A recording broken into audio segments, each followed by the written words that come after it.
In this video, isi-share ko sa inyo yung about sa aming joint family reunification documents process. So, our sponsor is holding a general work permit and we are a family of four. So, episode 1 is for spouse documents requirements. Episode 2 is for the child na nag-aaral. And episode 3 is for the child na hindi pa nag-aaral. So, sana may matutunan kayo and please like this video. So, please take note that one copy lang yung dadali natin kasi nagdala ako ng two photocopy. So, sayang lang yung papel and then dapat colored copy siya para mukha siyang original. So, here's the checklist. So, for the spouse requirements, meron naman tayong checklist for that. So, ito na, kuha kayo ng papel and ballpen para mag-take note nyo yung aking mga tips for that requirements. So, first is, we need to secure the VFS appointment confirmation. So, we need to print out that. So, yan yung halimbawa nun na naka-print. So, hahanapin yan sa VFS during your schedule.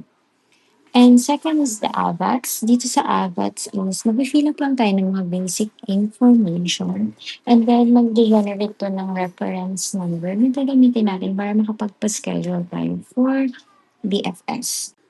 Next is the passport. Lahat ng pages kailangan natin i-photocopy, color dapat. Yung scanner, wag na po natin i-scan sa ating mga cellphone and passport size photocopy po dapat. And next is the birth certificate. Kailangan po is PSA, valid within 1 year. Original copy. No need to photocopy kasi original copy na yung ibibigay natin sa kanila. So next is the marriage certificate. PSA copy din, valid within 1 year. Original copy. No need to photocopy din. And kung may mga malabo, kailangan pa yata natin magpa-apostille. So, hindi ko lang sure kasi hindi ko naman siya nagbabaga. And six naman is the bank certificate. Bank certificate, kung meron ka mga joint account, personal bank account, mag-provide tayo ng bank certificate and dapat resend siya and then original copy ipapasa natin. Hindi na natin kailangan i-photocopy to. And the bank statement should be 6 months recent. And original copy din. Ito naman is generate lang naman to online yung SOA natin sa bangko. And then the barangay clearance. So the barangay clearance is proof of residency lang to. Kailangan is original copy din yung ating ibibigay sa kanila. So very important din to.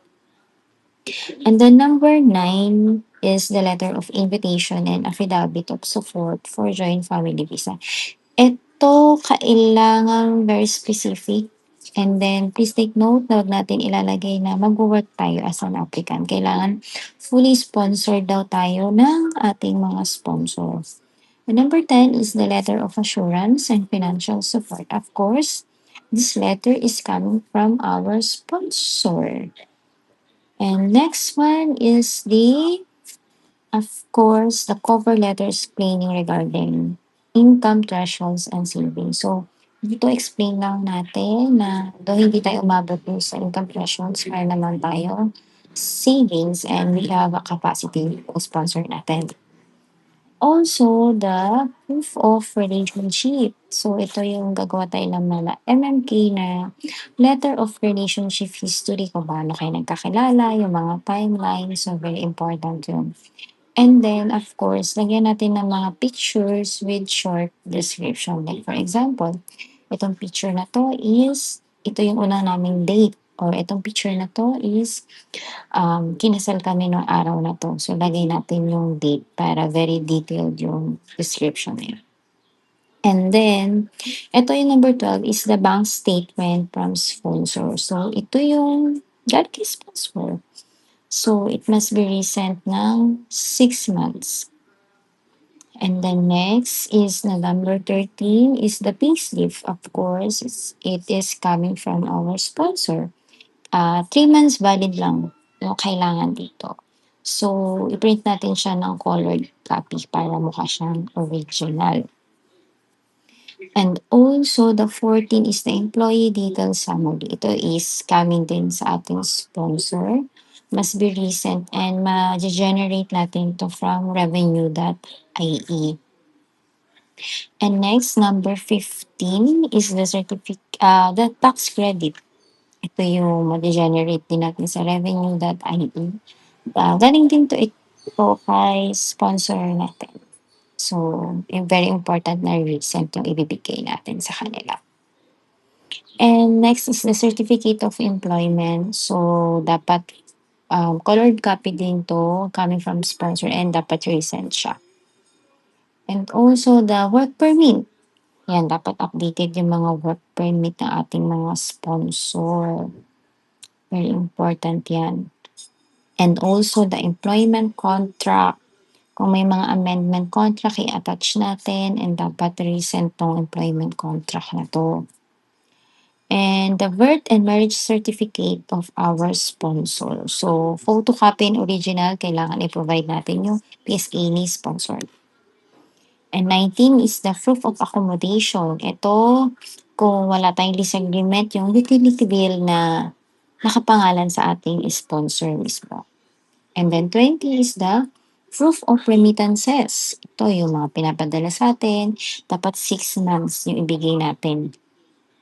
And next is the 21, sponsor passport. Ito very important na yung passport ng ating sponsor is ma-photocopy natin siya in colored. Lahat ng pages kailangan natin i-provide. And then dapat sa mismong scanner niya ito in-scan at hindi sa phone. Katulad din dito sa kanilang mga ID sa Ireland like IRP, PBSN, and driver's license. Dapat maghanap sila ng scanner at hindi lang sa phone na i-scan kasi ipapadala nila ito sa atin through email and then i-photocopy natin to or ipi-print out ng colored. And then the last one is the application letter. Ito, binigyan ako ng letter format ng BFS. Pwede ko siyang i-share sa inyo. Simplihan lang daw po natin ito. And then the passport size photographs. Ito yung magpapapicture tayo sa Trolix o kaya sa Great Image. Sabihin lang natin na for Ireland. So, ito yung summary ng aking list na mga pinasa sa DFS and I hope nakatulong to sa inyo. Screenshot nyo na or stop nyo para makita nyo siya isa-isa. For the letter format, pwede kayo mag-comment para mapigay ko sa inyo. So, yun lang for the episode 2. Click nyo lang yung button na nandito sa baba at mapupunta na kayo sa episode 2. Bye!